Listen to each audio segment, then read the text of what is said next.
वृंदावन बिहारी लाल की जय। राधा रानी की जय श्री गुरुदेव भगवान की जय। श्री राधे राधे। भक्ति प्रश्नोत्तरी कार्यक्रम प्रारंभ किया जा रहा है। आइए हम भक्ति संबंधित प्रश्नों को श्रवण करें। श्री राधे राधे गुरु जी, आपके श्री चरणों में कोटि कोटि दंडवत प्रणाम।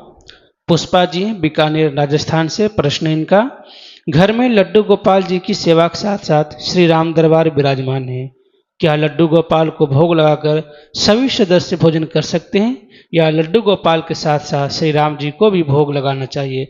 यदि हाँ तो पहले भोग किसको लगाएं? श्री राधे राधे। आप अपने इष्ट देव को सबसे पहले भोग लगाइए। आपके इष्ट देव जी लड्डू गोपाल हैं तो पहले उनको भोग लगाइए, साथ में ही राम जी का लगेगा, अलग से नहीं लगेगा, क्योंकि जो लड्डू गोपाल जी वही राम जी। और ये आपके राम जी हैं तो उनके सम्मुख थाली रखिए, उनको बगल में उनके लड्डू गोपाल को भी बैठाइए, क्योंकि दोनों का ही एक ही स्वरूप हो, दोनों लोग एक ही हैं। तो अलग से थाली नहीं रखनी है, एक ही थाली में सबका भोग रख दीजिए वहाँ। और फिर जो उनके पार्षद लोग हैं, जैसे हनुमान जी हैं या सखा लोग हैं या गौ माता हैं, उनका भी भोग, ये दूसरी जगह विराजमान है तो थाली ले जाओ वहाँ पर, और दूसरी जगह नहीं है, वहीं हैं सब लोग, तो फिर थाली उठानी नहीं पड़ेगी, वहीं सबका प्रसाद उनके द्वारा मिल जाएगा। श्री राधे राधे। इनका दूसरा प्रश्न है, संध्या के समय घर के बाहर पानी से निकाली जाने वाली लक्ष्मण रेखा पूजा से पहले निकाले या बाद में, इसका सही विधान क्या है? पूजा के पहले ही ये किया जाता है, जिससे अमंगल का प्रवेश नहीं होने पावे और सभी मांगलिक शक्तियाँ और भगवान देवता लोग अंदर रहें, इसके लिए होती है, तो उसको पहले ही किया जाता है। राधे राधे। इनका आखिरी प्रश्न है, रात को 10 बजे सोता हूँ, 4 बजे उठता हूँ, जप और पूजा करते समय नींद बहुत आने लगती है, जबकि शाम के समय नहीं आती। सुबह जल्दी उठकर जप करने का बहुत मन रहता है, परंतु नींद ने परेशान कर रखा है, क्या उपाय करूं? इसके निवारण के लिए थोड़ा पहले आप कसरत किया करो, योगासन करो, और फिर खड़े खड़े जप करो थोड़ी देर, फिर एक पैर से खड़े होकर जप करो, फिर दोनों पंजे के बल, एड़ी उठा करके दोनों पंजे के बल खड़े हो जाओ। और यदि आपके कमरे में कोई दूसरा नहीं हो तो जोर जोर से चिल्ला के भगवान का नाम पुकारो, किसी को बाधा न पड़े तो दोनों पंजे के बल खड़े होकर एड़ी उठा करके दोनों हाथ ऊपर उठाओ जोर से, और खूब जोर से पुकारो भगवान को, तो आपके पुकारने में भी बहुत भाव उत्पन्न होगा और नींद का नामो निशान भी नहीं रहेगा। श्री राधे राधे। रंजीत कुमार जी झारखंड रांची से, इनका प्रश्न है, मनुष्य का पल पल बीतता जा रहा है, ऐसे में एक वो ऐसा कर्म या प्रार्थना या परमात्मा को याद कैसे किया जाए, बताने की कृपा हो, जिससे यह महसूस हो कि मनुष्य का जीवन सफलतापूर्वक पूर्णत्व को प्राप्त हो रहा है और मरने के बाद जन्म नहीं होगा, या होगा भी तो ईश्वर के निमित्त कार्यों के सहयोग करने के लिए होगा। हाँ, तो आपने जो अभी बोला है कि मनुष्य का जन्म बीता चला जा रहा है, नष्ट हो रहा, मृत्यु की तरफ बढ़ते जा रहे हैं, इसका वो याद स्मरण करना पड़ेगा। ये केवल अभी बोल देने से नहीं चलेगा, इसको बार बार दिन भर में बहुत बार स्मरण करना होगा, और इससे भी ज़्यादा स्मरण करना होगा प्रभु की कृपालुता, दयालुता, उनके स्वभाव को। जो आपके ठाकुर जी हैं, चाहे वो राम हो चाहे कृष्ण हो, आप उनके कृपापूर्ण परम दयालु स्वभाव को, जो अकारण करुणा वरुणालय हैं, जो सबके ऊपर कृपा करते सो स्वभाव है, तो भगवान के दिव्य परम उदार स्वभाव को याद करिए और नष्ट होते हुए शरीर की अवधि को याद करिए, तो आपकी ममता मोह जो देह से है और दैहिक पदार्थों से है वो कम हो जाएगा, धीरे धीरे क्षीण होता जाएगा वो मोह ममता, और भगवान से अनुराग, भगवान से प्रेम बढ़ता जाएगा। श्री राधे राधे। समृद्धि चिमनी जी हैं छत्तीसगढ़ से, इनका प्रश्न है, महाराज जी हरि कृपा से कान्हा जी के उत्सवों में मंदिर सजाने की सेवा मिलती है, पर हम उस सेवा को किस भाव से करें जिससे उनको साज सज्जा अच्छी लगे, क्योंकि हमें हमेशा त्रुटि दिखती है हमारे काम में। और सेवा में हमारी सर्वोत्तम सद्बुद्धि कैसे लगे जो प्रभु और उनके भक्तों को अच्छी लगे। हमारा भाव क्या होना चाहिए जिससे हम सिर्फ निमित्त बने रहें। हाँ, इसके लिए आपको भगवान से एक रिश्तेदारी बनानी पड़ेगी। भाई का रिश्ता, छोटे भाई का या बड़े भाई का, या वात्सल्य भाव जो पुत्र के लिए होता, संतान के लिए, वो भाव, और जो भी आपको अच्छा लगता हो, भगवान से एक सगा रिश्ता बनाना पड़ेगा। और जैसे अपनी बेटी के लिए या बेटा के लिए लोग शादी में खूब तैयारी करते हैं, भले ही बाजार में जाएं लेकिन याद बच्चे की ही रहती है कि उसकी शादी का चल रहा है काम, तो इतनी दौड़ धूप में भी थकते नहीं हैं, लगे रहते हैं। ऐसे ही भगवान के साथ रिश्तेदारी मान लोगे ईमानदारी से, मजबूती से, बेईमानी नहीं उसमें आनी चाहिए कि अब वो सगा है घर वाला और ये तो माने के हैं, हमने इनको तो ऐसे मान लिया है, वो गलत है। घर वाला उतना सगा नहीं जितना भगवान सगे हैं। तो इस तरह से भगवान से रिश्तेदारी मान करके तो जो सजावट आप करते हो, अब आपका दृढ़ निश्चय हो जाएगा वो हम अपने कन्हैया की सजावट कर रहे हैं, हम अपने लाला की, अपने सखा की या अपने भाई की, भगवान को जो रिश्ता जोड़े हो उनकी सजावट कर रहे हैं, तो फिर आपका प्रेम उसमें उत्पन्न हो जाएगा। श्री राधे राधे। इनका दूसरा प्रश्न है, महाराज जी मुझसे हर काम देरी से होता है, कई बार अनजाने में और कई बार अज्ञानता के कारण। ऐसा हर छोटे बड़े कार्य में हो रहा है, पर अब हमें समय की महिमा समझ तो आती है, पर पिछला समय जो चला गया उसके परिणाम का बहुत डर लग रहा है और अभी हम एकदम से सुधार भी नहीं ला पा रहे हैं, धीरे धीरे हो रहा है। पर क्या हमें भगवान माफ करेंगे और दूसरा अवसर के लिए सद्बुद्धि भी मिले, इसके लिए क्या करें? सद्बुद्धि के लिए भगवत चरणों का आश्रय पकड़ो और भगवान तो माफ़ करने के तैयार बैठे हैं, बस उनका होने की ज़रूरत होती है, चरण में आना पड़ता तभी माफ़ी होती है। भगवान कहते हैं सर, कोटि विप्रबध लागहि जाहू, आए शरण तजौ नहीं ताहू। कितने पाप हो गए हों जीवन में, वो सब मूर्खता के कारण हुए हैं, कुसंग के कारण हुए हैं, अज्ञान के कारण हुए हैं। जानबूझ करके यदि ज्ञानी कोई पुरुष होगा तो पाप करेगा ही नहीं, भक्त होगा तो भी पाप नहीं करेगा। तो आपके अंदर भक्ति नहीं थी, ज्ञान नहीं था, बहुत मूर्खता थी, इसलिए पाप हुए हैं। आप प्रभु के सच्चे उनके अपने बन जाओ, भगवान के शरणागत हो करके जहाँ तुमने भक्ति शुरू की तहाँ भगवान ने आपको माफ़ किया। माफ़ करने का उनका स्वभाव है, बस उनके बनने की ज़रूरत है। श्री राधे राधे। इनका आखिरी प्रश्न है, महाराज जी जो व्यक्ति भक्त की भक्ति में बाधा डालते हैं, ऐसे में उस व्यक्ति को कैसे समझाया जाए और उसकी गति कैसे सुधारी जा सकती है? उसको ये बताना होगा जो मैं अब आपको बताने जा रहा हूँ।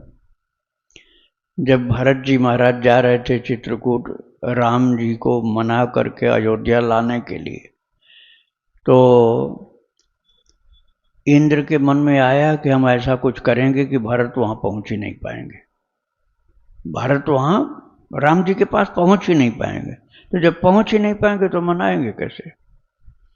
ये इंद्र का जब कुचक्र चालू हुआ मूर्खता वाला कि भक्त के प्रति अपराध करने जा रहे थे, भरत जी महान भक्त और कह रहे हैं मैं राम से मिलने ही नहीं दूंगा, तब उनके पास बृहस्पति जी प्रकट हुए। बृहस्पति जो देव गुरु हैं, इंद्र के गुरु बृहस्पति प्रकट हुए, बोले इंद्र ये क्या तुम करने जा रहे हो, भरत को राम से मिलने नहीं दोगे तुम? तो डांट लगाई है उन्होंने और कहा सुन सुरेश, सुरेश इंद्र का नाम है, सुन सुरेश रघुवीर स्वभाव, निज अपराध रिसाहीन काऊ। हे इंद्र सुन, भगवान के प्रति कोई अपराध किया हो तो उसको नहीं ध्यान देते, माफ कर देते हैं, लेकिन जो अपराध भगत कर करई, राम रोष पावक सो जरई। जो भगवान के भक्त के प्रति अपराध करता है राम की क्रोधाग्नि से जल जाता है। इसलिए तू चाहता है जिंदा रहना तो भरत के प्रति अपराध मत करना। तब फिर इंद्र की बुद्धि सुधर गई। तो ये जो बात मैंने बताया यह अयोध्या कांड में है। जब चित्रकूट की तरफ भरत जी जा रहे हैं, रास्ते में है, उस समय की बात है। तो ये दोनों चौपाई आप पढ़िए, अर्थ मैंने बता दिया, फिर भी अर्थ पढ़ना। और कोई ऐसा व्यक्ति है जो भक्त को सताता है, भक्त का अपराध करता है, तो उसको आप समझाइए कि इससे भगवान कुपित होकर तुम्हारा नाश कर देंगे, तो उसकी बुद्धि सुधर जाएगी। श्री राधे राधे। सहारनपुर से गुरु जी, इनका प्रश्न है, श्री कृष्ण के कुछ विग्रह को वृंदावन से जयपुर जाना पड़ा और कुछ विग्रहों को मुगलों के डर से छुपा के रखना पड़ा। इसमें क्या लीला थी श्री कृष्ण जी की? वो चाहते तो कुछ भी कर सकते थे। कृपया गुरु जी इस पर प्रकाश डालें। अब एक कब की बात आप सुना रहे हैं? हमने तो कहीं पढ़ा लिखा नहीं, ऐसा सुना किसी पुराण में नहीं, किसी भागवत जी में या कोई ग्रंथ में नहीं। आपके साथ कोई घटना हुई हो तो उसको आप ही समझ सकते हैं क्यों आप ऐसा किए। भगवान के श्री विग्रह को वृंदावन से ले जाकर जयपुर में छिपाए, तो ये तो कोई पौराणिक बात नहीं है, ये आपके साथ ऐसा हुआ होगा, तो आपने क्यों किया ये तो आप ही जानो। लेकिन ऐसी घटना का उल्लेख किसी भी धर्म ग्रंथ में नहीं। श्री राधे राधे। प्रशांत जी हैं बोकारो झारखंड से, इनका प्रश्न है, क्या कल्कि भगवान के नाम और मंत्र की दीक्षा आपके यहाँ मिलती है? आपकी नज़र में कोई और है जो इनके नाम की दीक्षा देता है? किसके नाम का? कल्कि भगवान। कल्कि भगवान के नाम की दीक्षा। देखो, कल्कि भगवान का मंदिर है संभल में, दर्शन तो मैंने किया है। मेरी कथा भी थी संभल में, 3 बार हुई। 1 बार रामायण की कथा, 2 बार भागवत की कथा। तो मैं कल्कि भगवान के उस धाम में संभल में खूब घूमा हूँ, दर्शन भी मैंने घूम घूम के किया है। तो मंदिरों का बाहुल्य है वहाँ, कल्कि भगवान का भी मंदिर है। लेकिन दीक्षा देने वाले तो उस समय वहाँ नहीं थे। अब आप पता करेंगे तो उस मंदिर में कोई संत होंगे या कोई पंडित जी पुजारी जी होंगे तो कल्कि भगवान की दीक्षा देते होंगे। लेकिन अभी उनका अवतार तो हुआ नहीं कल्कि भगवान का, शास्त्र की बात मैं कर रहा हूँ। अब कोई अपने मन से कहने लग जाए कल्कि भगवान अवतरित हो गए, वो बात अलग है। लेकिन किसी पुराण में नहीं लिखा है कि भगवान कल्कि का अवतार हुआ। किसी भी पुराण में ऐसा नहीं लिखा कि कल्कि भगवान का अवतार हो गया है। सब में यही लिखा है कि युग के अंत में होगा। तो दीक्षा तो उनकी लेनी चाहिए जिनका अवतार हो चुका है। तो भगवान राम का, कृष्ण का, महाप्रभु जी का, चैतन्य का अवतार हो चुका है, इनकी दीक्षा लीजिए। कल्कि भगवान की दीक्षा लेनी है उनके अवतार की, तो वहाँ संभल में मंदिर है, वहाँ जाइए, वहाँ से ले सकते हैं। श्री राधे राधे। इनका दूसरा प्रश्न है, हम इस जन्म में ऐसा क्या करें कि हमारे अगले जन्म में भी हमारे भगवान का नाम स्मरण बना रहे? भगवान से प्रेम करो, यही एक रास्ता है। आसक्ति संसार में बोलते हैं इसको। संसार में किसी से प्रेम होगा तो लोग कहते हैं प्रेम, लेकिन वो प्रेम नहीं होता, आसक्ति होती है। वही आसक्ति यदि भगवान से हो जाए तो प्रेम कही जाती है, क्योंकि उससे उद्धार हो जाता है जीव का। भगवान से आसक्ति हो जाए तो जीव का उद्धार हो जाता है, मोक्ष मिल जाता है, भगवत धाम मिल जाता है। और ये संसार में कहीं से कहीं प्रेम हो जाए किसी से भी, तो वो प्रेम नहीं, वो मोक्ष नहीं देगा, वो मोक्ष नहीं देगा। पुनरावरण, पुनर्जन्म, पुनर्जन्म, पुनर्मरणम, पुनर्जननी जठरे शयनम, यह होगा। बार बार जन्मना, बार बार मरना, बार बार जन्मना। जितने लोगों से आसक्ति करोगे घूम फिर के उनके घर आते रहोगे, उनके नाती पोते बनोगे, तो क्या होगा? उनसे प्रेम करने से कोई फायदा नहीं हुआ, नुकसान हुआ। इसलिए उसको प्रेम नहीं कहा जाता, मोह कहा जाता है। आप कहोगे हम उनका परोपकार करना चाहते हैं, तो परोपकार करने के लिए भगवान तुमसे कमजोर हैं क्या? भगवान की प्रसादी उनको दो, लेकिन उनसे मिलो नहीं, उनसे संबंध नहीं रखो तो ठीक है। अब ठाकुर जी के संबंध से जुड़ो, भक्ति के मार्ग से। भक्ति के अतिरिक्त दूसरा सांसारिक कोई प्रयोजन न हो, तब तो ठीक है, कल्याणकारी कार्य है। लेकिन आप भक्ति के नहीं, भक्ति के बहाने से सांसारिक रिश्ता जोड़ते हो तो गलत हो जाएगा। श्री राधे राधे। ताजवर सिंह जी हैं गुरु जी, दिल्ली से। इनका प्रश्न है, आपके श्री मुख से सुना है कि चलते फिरते या स्कूटी चलाते समय भी नाम जप करते रहना चाहिए। मेरा भी यही प्रश्न था। यदि मैं राम एक बार उच्चारित कर काउंटर में एक अंक जोड़ता रहूं और इसी प्रक्रिया को बार बार दोहराऊं तो क्या यह नाम जप की गणना सही मानी जाएगी? मेरा डिजिटल काउंटर अब काम नहीं कर रहा, पर नाम की संख्या लगभग 18 लाख तक पहुंच चुकी थी। आपने यह भी कहा था कि कॉपी में गणना लिखकर रखना अधिक सटीक होता है। इस बात से मैं पूर्णतः सहमत हूँ। कृपया मुझे इस विषय में समाधान प्रदान करें। श्री राधे राधे। काउंटर पर आप काउंटर जो उंगली में पहनते हैं, यदि उससे आप जप करते तो जप तो सही है, आपका गिनती भी हो जाएगी। लेकिन आपको केवल उंगली चलाने का अभ्यास नहीं, जीभ चलाने का भी अभ्यास करना पड़ेगा। जैसे आप उंगली तो चलाए जा रहे हैं, उंगली वैसे अभ्यास से ही चलने लग जाएगी, उंगली अभ्यास से भी चलने लग जाएगी। किंतु आपको ये ध्यान देना पड़ेगा कि बातचीत करते समय भी उंगली चल रही तो गलत है। अब लोगों से बात कर रहे हो, खूब मस्त हो रहे हो बात करने में, अब उंगली चलती जा रही है, आपको पता ही नहीं उंगली कब चली। तो ये उंगली का अभ्यास हुआ, जपने का अभ्यास नहीं हुआ। जब आप जपो तो चले, और जब गप सप करो तो बंद हो जाए, तब सही सही समझो उसको। राधे राधे। दिल्ली सिंह गुरु जी, इनका प्रश्न है, सबसे बड़ा त्याग एवं दान क्या है? त्याग और दान। लाभ। दान। दान सबसे बड़ा दान। दानम परम किम त्वभयम सदैव, ये शंकराचार्य जी ने, आद्य गुरु शंकराचार्य जी ने कहा है। दानम परम किम त्वभयम सदैव, दानम परम किम तु अभयम सदैव।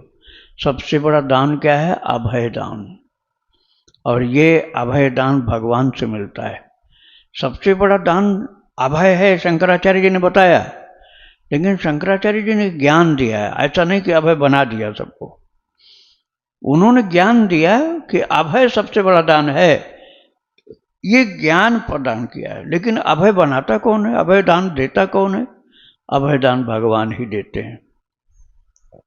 शक्रदेव प्रपन्नाय तवास्मीति च याचते, अभयम सर्वभूतेभ्यो ददाम्ये तद्व्रतम मम।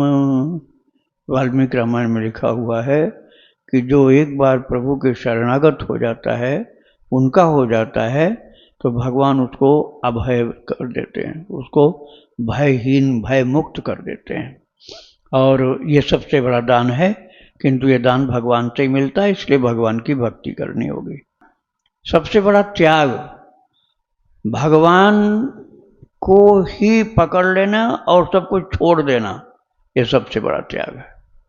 भगवान के अतिरिक्त जितने दुनिया में जितने जितने को पकड़ा है, उन सबको छोड़ दो, सबसे बड़ा त्याग हो गया।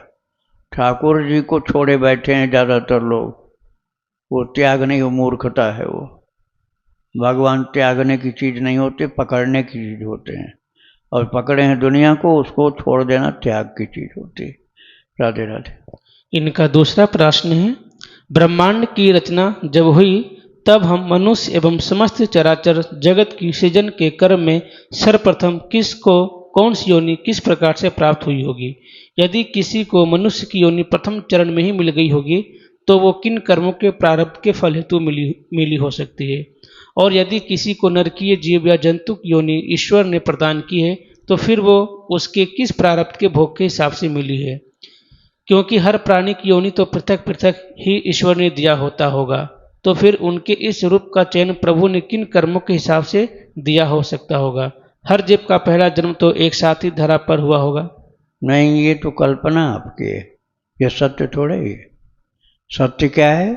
यथा पूर्वम अकल्पयत, ये मंत्र में बताया जाता है कर्मकांड में। भगवान के सहस्त्र जो पूजन किया जाता है षोडशोपचार, उसमें यथा पूर्वम अकल्पयत ये मंत्र आता है। यथा पूर्वम अकल्पयत का क्या मतलब हुआ कि जो प्रलय काल हुआ था, महाप्रलय, जब में सृष्टि का विनाश हुआ, तो उसके पहले जिसको जो शरीर दिया गया था, जब सृष्टि फिर प्रारंभ की गई तो यथा पूर्वम जैसे उसको पहले शरीर मिला था वही फिर से मिल जाता है।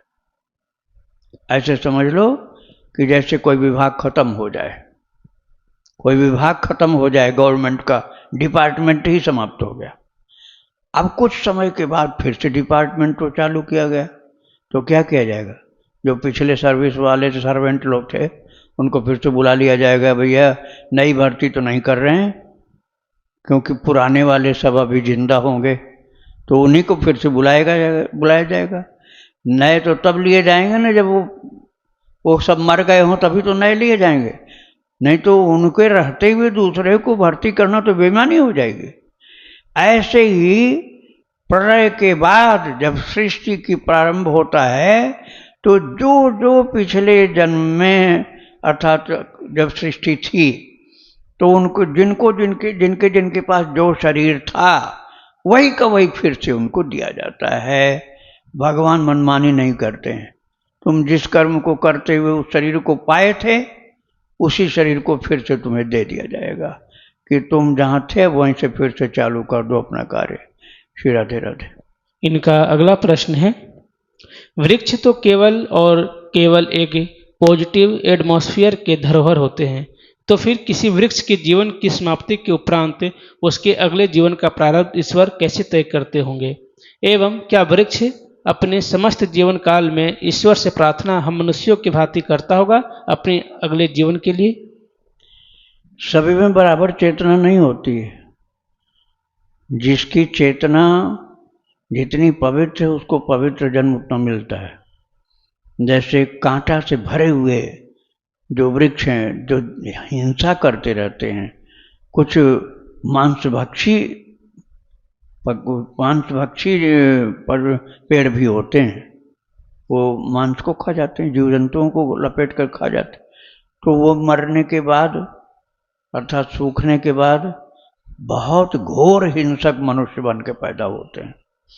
और जो दूसरों की सेवा करते हैं, जैसे वट का पेड़, आम का पेड़, फलदार जो वृक्ष होते हैं, वो मरने के बाद अर्थात सूखने के बाद बड़े उदार दानी मनुष्य बनकर पैदा होते हैं, सबकी सेवा करने वाले, अपने स्वार्थ के लिए नहीं, सबके परमार्थ के लिए जीने वाले होते हैं। तो जो वृक्ष जिस प्रकार के स्वभाव का होता है उसको उसी प्रकार का अगला जन्म मिलता है। पीपल होगा तो कोई महान भक्त का रूप प्राप्त करेगा वो, और कोई वट वृक्ष होगा, आम का वृक्ष होगा, तो अगले जन्म में बड़ा दानी बन करके पैदा होगा, और बड़ा सबको दुख देता होगा तो कटु स्वभाव का मनुष्य होकर पैदा होगा। अधिकतर वृक्ष मनुष्य के रूप में जन्म लेते हैं, लेकिन उनका स्वभाव भिन्न भिन्न होता है। श्री राधे राधे। इनका अगला प्रश्न है, यदि जीव जंतु केवल भोग्य एवं भोगी अर्थात केवल खाने मारने के लिए ही होते हैं, तो क्या वो अपने जीवन काल में ऐसा ही करने के लिए भेजे जाते हैं, और यदि हाँ तो फिर उनके अगले जन्म में उनकी योनि का चयन प्रभु कैसे करते होंगे? अरे भगवान के सामर्थ्य को समझ पाओगे क्या? भगवान की सामर्थ्य भाई हम लोगों से अनंत गुना अधिक है।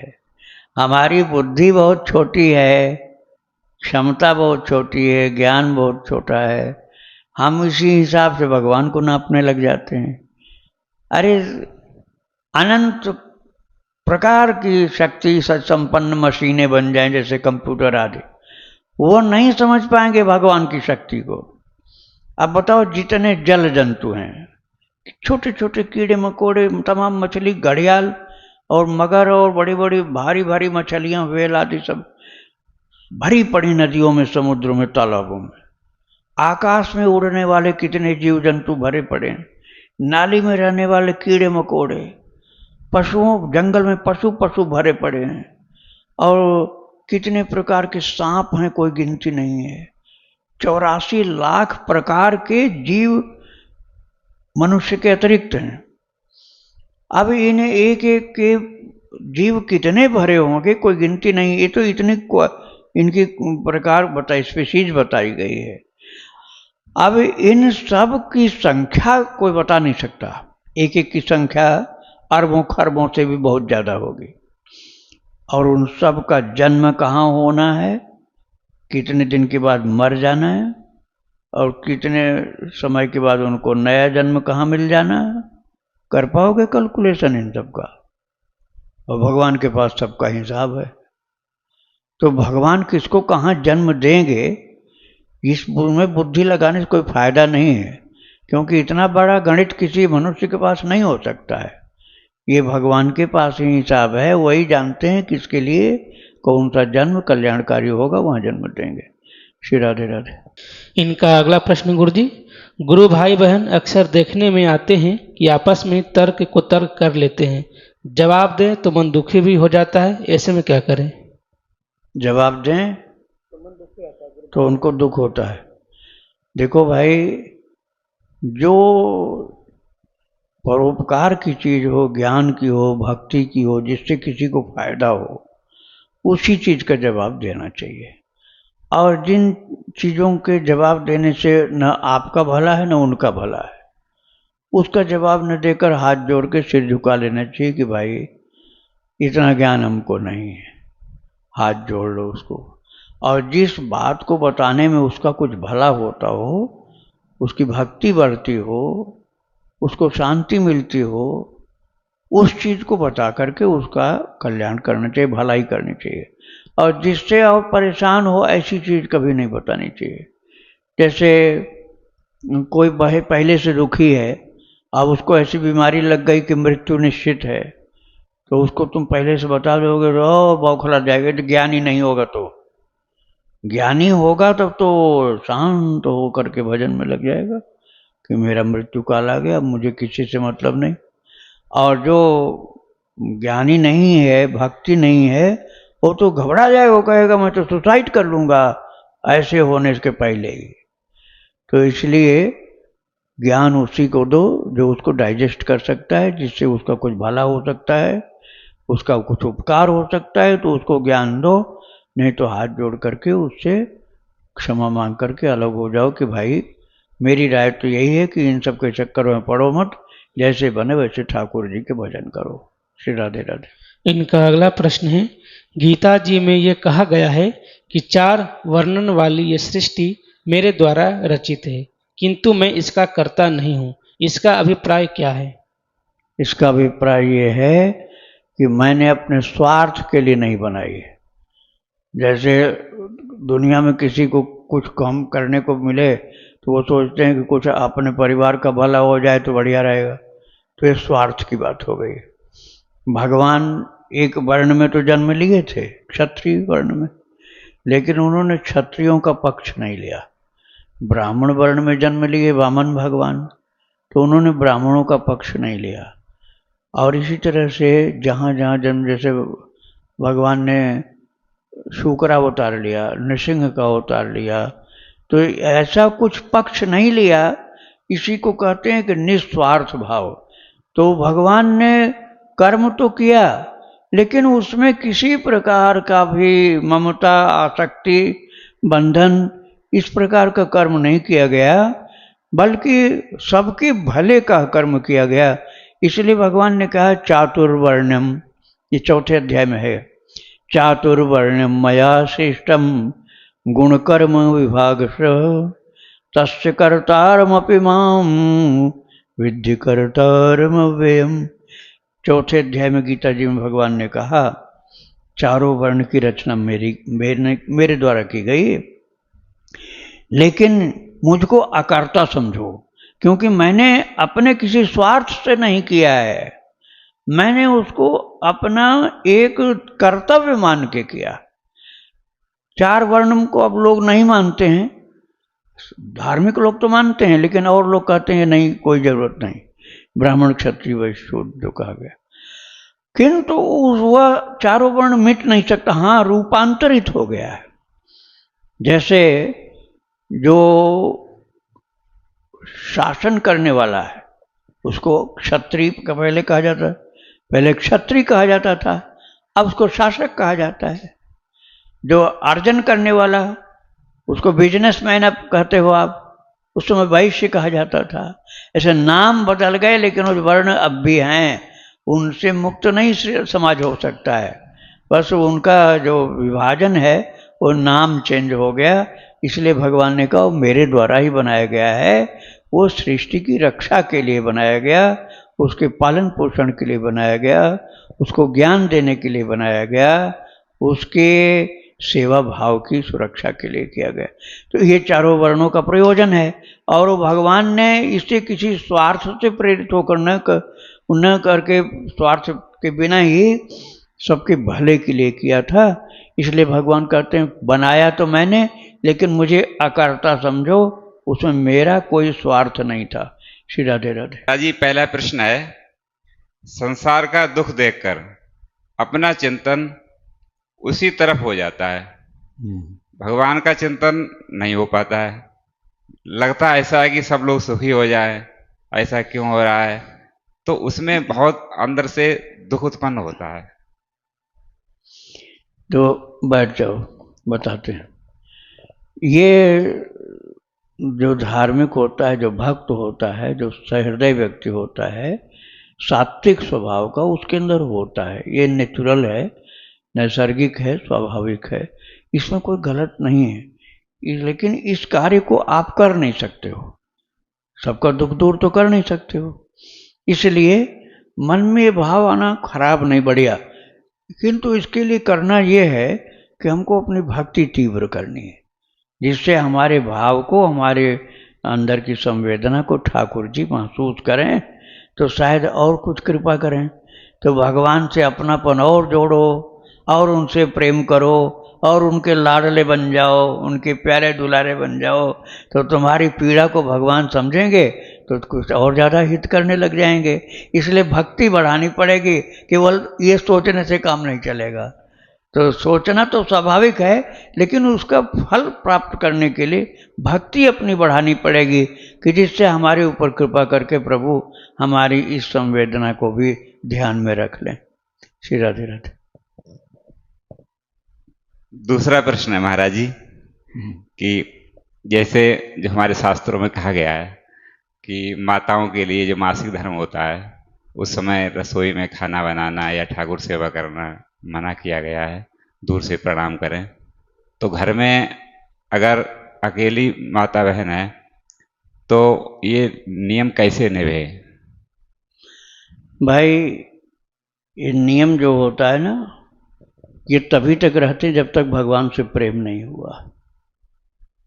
हम कहते हैं तुम्हारे पास एक बच्चा हो, तुम्हारे एक मतलब माता के पास, तो नियम माताओं के लिए। अब माता के पास मान लो गोद का एक बच्चा है, अब 4 दिन क्या माता उस बच्चे को खिलाएगी नहीं, भोजन नहीं बनाएगी? ऐसा हो नहीं सकता है। वो कहेगी तुम्हारी पंडिताई चूल्हे में जाए, मुझे बच्चे को खिलाना। क्या बच्चे को 4 दिन नहीं खिलाना कोई धर्म है? वो तो भूखा मर जाएगा। तो धर्म उस जगह निभता है जहां उसको निभाने के लायक वातावरण हो। अब अकेली माता घर में रह रही है और उसका बच्चा भूख से मरे या ठाकुर जी को भोग न लगाए, ये धर्म नहीं होता है। ये संयुक्त परिवार के लिए होता है। संयुक्त परिवार में एक माता को ऐसा हो गया है अशुचि, तो अशौच की अवस्था में दूसरी माताएं काम कर लें, उसको उसके ऊपर बोझा मत डालें, थोड़ा उसको रेस्ट लेने दें, आराम करने दें कि चल तू आराम कर ले और मैं भगवान का भोग बना लूँगी, भोग लगा दूँगी, तेरे बच्चे के लिए भी खाने पीने की जिम्मेदारी मेरी रहेगी। तो ये उसको आराम देने के लिए विधान किया गया, लेकिन ये दूसरी माता वहाँ है ही नहीं, तो भगवान के लिए, अपने बच्चे के लिए उसको भोग बनाना पड़ेगा, उसी से सबका कल्याण। श्री राधे राधे। तीसरा प्रश्न महाराज जी, यदि एकांत में भगवान के चिंतन में मन लग जाए तो ये श्रेष्ठ रहेगा, या फिर हम धाम वास या तीर्थाटन करें, ठाकुर सेवा मंदिरों में दर्शन करें, ये भी जरूरी रहेगा साथ में महाराज जी। नहीं, ये तो तब जरूरी होता है जब भगवान से मन नहीं लगा हुआ है। अब मन तुम्हारा भगवान से लग गया है तो भटकने की कोई जरूरत नहीं। एक जगह बैठकर प्रभु के प्रेम से, भगवान के प्रेम में डूबे हुए उनकी सेवा में मग्न रहो, ये सर्वोपरि है। किंतु वहाँ तक हम नहीं पहुँच पाए हैं तो हम अपने मन को ज्ञान, वैराग्य, प्रेरणा ये सब मिले, इसके लिए तीर्थ यात्रा करते हैं, सत्संग में भी जाते हैं। सत्संग में जाना अच्छा है, लेकिन यदि कोई इतना प्रेम में डूबा हुआ है कि उसको पता ही नहीं चला कब कितना बज गया, कब दिन हुआ, कब रात हुई, कब नहाना धोना उसको पता ही नहीं चला, एकदम प्रेम समाधि में डूबा हुआ, तो वो सत्संग में भी नहीं जाएगा तो कोई दोष नहीं लगेगा उसको। श्री राधे राधे। एक महाराज जी और ये महाराज जी कि रास्ते में जैसे अभी हम कुंभ गए थे तो हमारा भी नियम है थोड़ा सुबह मतलब स्नान ध्यान करके भगवान की पूजा करके कुछ ग्रहण करें, लेकिन कभी ऐसा होता है रास्ते में भी वो हमारा नियम नहीं हो पाता है, 2 दिन हो गए बस जाम में फंस गई या फिर नहीं पहुंच पा रहे हैं, तो उस समय सारी क्रिया नियम थोड़े से शिथिल हो जाते हैं। उस अवस्था में महाराज जी क्या किया जाए? वो आपद धर्म है, वो आपद धर्म है, वो रोजाना वाला नहीं। ये नहीं है कि अब रोजाना ही ऐसा करेंगे बिना नहाए धोए खाते रहेंगे, ऐसा करने में गलत हो जाएगा। लेकिन वो पथि शूद्रवत आचरेत, पथि शूद्रवत आचरेत, पथ रास्ता चलते हुए यात्रा के दौरान वो पंडित जी वाला नियम नहीं चलेगा, वहाँ सेवक वाला नियम चलेगा। तो वो आपद धर्म थोड़ी देर के लिए होता है, और जब अपने गंतव्य स्थान पर हम पहुँच गए तब फिर अपना नियम चालू कर लेंगे। लेकिन रास्ते में शरीर को चलाने के लिए हमको कुछ खाना पीना पड़ेगा, तो सात्विक भोजन, भगवत प्रसाद पहले से लेकर चलेंगे, घर से भगवान को भोग लगाया हुआ प्रसाद लेकर चलेंगे। और जहाँ बहुत मजबूरी होगी, अब किसी को शुगर की बीमारी है, अब वो नहीं खाएगा तो बेहोश हो जाएगा वो, तो इसलिए ठाकुर जी का प्रसाद उसको लेके चलना पड़ेगा। और रास्ते में बिना नहाए थोड़ा सा जल मुंह पर छिड़क लो, शरीर पर छिड़क लो, प्रसाद पा लो और कह दो प्रभु आपद धर्म है, तो पथि शूद्रवत आचरित नियम बताया गया, तो इसलिए हमको ये ग्रहण करना पड़ रहा है। और आगे चल करके जब घर पहुंच जाएंगे तब अपना नियम चालू कर देंगे। श्री राधे राधे। वृंदावन बिहारी लाल की जय। राधा रानी की जय। श्री गुरुदेव भगवान की जय। श्री राधे राधे।